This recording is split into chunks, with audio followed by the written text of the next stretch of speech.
हरि ओम नारायण हरि। आप सब लोग स्वस्थ रहे, व्यस्त रहे, मस्त रहे।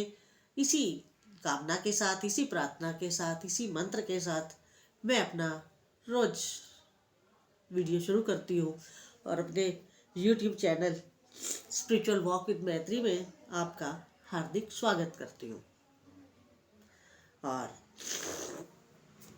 आप सब लोग अपने को सुरक्षित रखें क्योंकि मौसम बदल रहा है। यहाँ पर आज मैं जिस विषय को लेकर के आपके समक्ष आई हूँ वो विषय है गुरु आदेश। आप सब लोग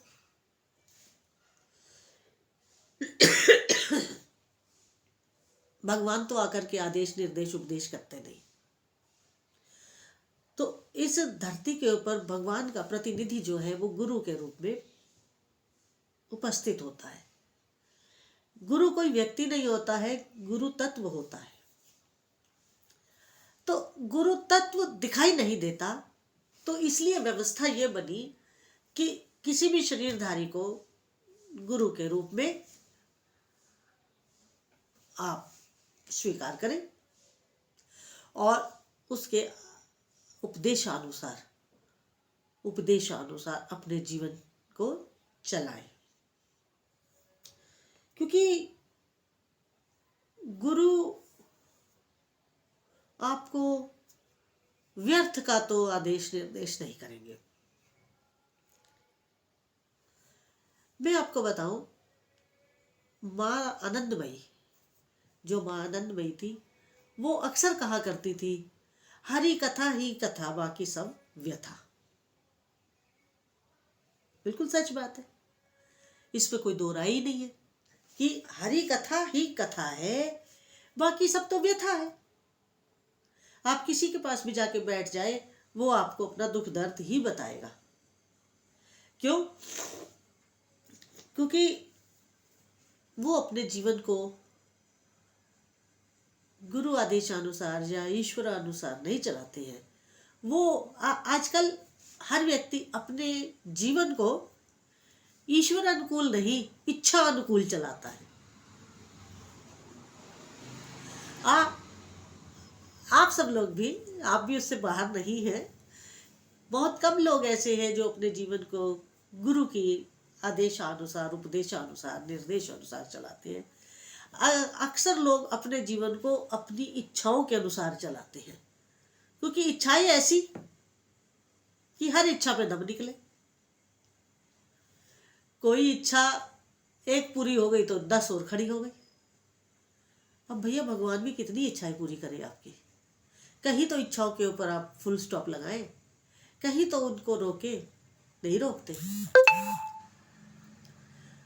तो जब आप अपनी इच्छाओं को ही नहीं रोकते, तो फिर आखिरी हथियार भगवान के पास आपको दंड देना ही रह जाता है, जिस पे आप कहते हैं कि हम बड़े दुखी हैं। दुखी आपने सॉरी, दुखी आपने अपने को स्वयं कर रखा है। आपकी इच्छाओं ने आपको दुखी कर रखा है। भगवान ने तो किसी को दुख दिया ही नहीं है, गुरु ने तो कभी किसी को दुख दिया ही नहीं है।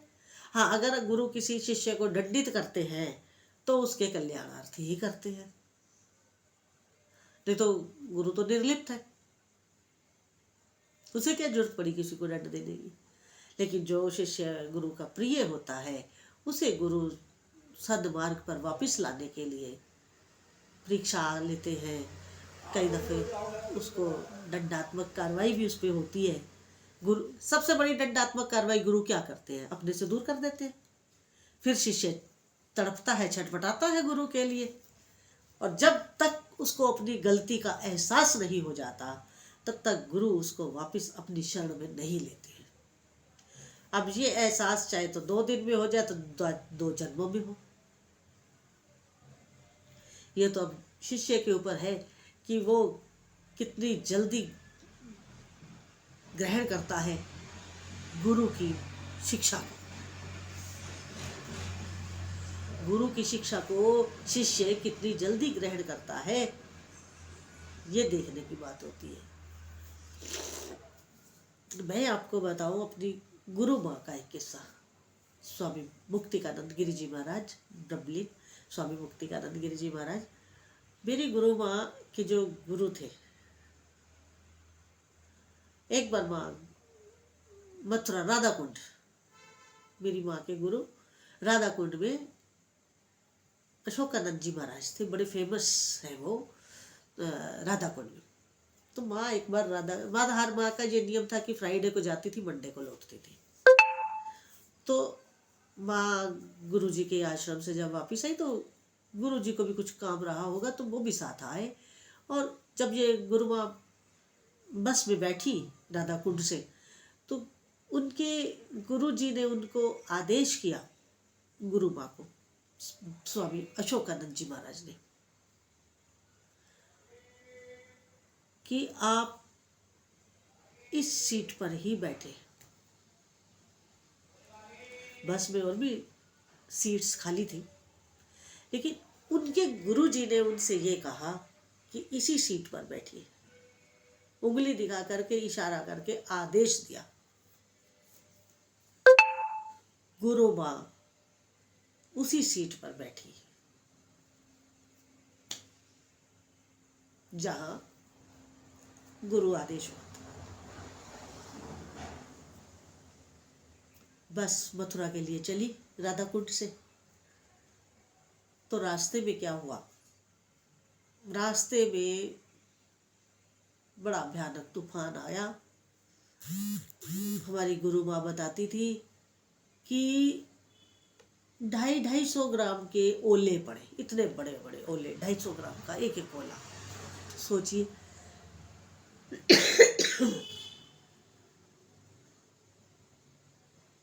250 ग्राम का ओला बहुत बड़ा होता है।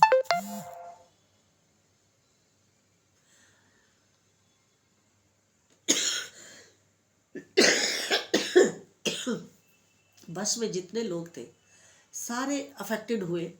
खिड़कियां बंद करने के बाद भी बारिश का झाप अंदर आ रहा था। लेकिन गुरु माँ की मेरी गुरु माँ के जो गुरु जी थे, उन्होंने जिस सीट के ऊपर गुरु माँ को बिठाया था, वहां पर बारिश का कोई असर नहीं हुआ। ना जाम आया, ना कुछ हुआ, ना ही उनका सामान खराब हुआ गुरु माँ का। ये तो बड़ा छोटा सा एग्जाम्पल मैंने आपको दिया गुरु आदेश पालन का। तो गुरु माँ ने उनके आदेश का पालन किया। हमारी गुरु माँ गुरु आदेश का पालन अपनी जान की कीमत पर भी करती थी। और उनके साथ में 30 साल रही हूँ, तो मेरा भी स्वभाव वैसा ही है। आज भी गुरु माँ नहीं है, लेकिन मैं अपने जीवन को वैसे ही चलाती हूँ जैसे उनके होते होता था। क्या हम बात कर रहे थे कि गुरु आदेश के अनुसार जब हम अपना जीवन यापन करते हैं, कठिनाई भले ही आए, लेकिन वो कल्याणार्थ होता है, उसमें कहीं कोई दिक्कत नहीं होती है। तो मेरा आपसे यही अनुरोध है कि आप अपने जीवन को गुरु के आदेश अनुसार, या जिन्हें भी आप मानते हैं गुरु तुल्य, वो चाहे सन्यासी हो, वैष्णव हो, चाहे कोई भी, जिनको भी आप अपना गुरु तुल्य मानते हैं, अपना कार्य, अपना जीवन उनके आदेशानुसार जितना आप अच्छे से चलाना चाहेंगे, आपका जीवन इस लोक में भी सुखी और परलोक में भी सुखी। क्योंकि गुरु की आज्ञा का पालन यहीं पर नहीं, आगे भी काम आता है। तो अगर आपको मेरा आज का वीडियो अच्छा लगा हो तो मेरे इस YouTube channel spiritual walk with मैत्री को अधिक से अधिक सब्सक्राइब करिए, लाइक करिए, शेयर करिए, बेल आइकन जरूर आप क्लिक कर दीजिए ताकि वीडियो अपलोड करते ही आपको नोटिफिकेशन मिल जाए। हरि ओम नारायण हरि।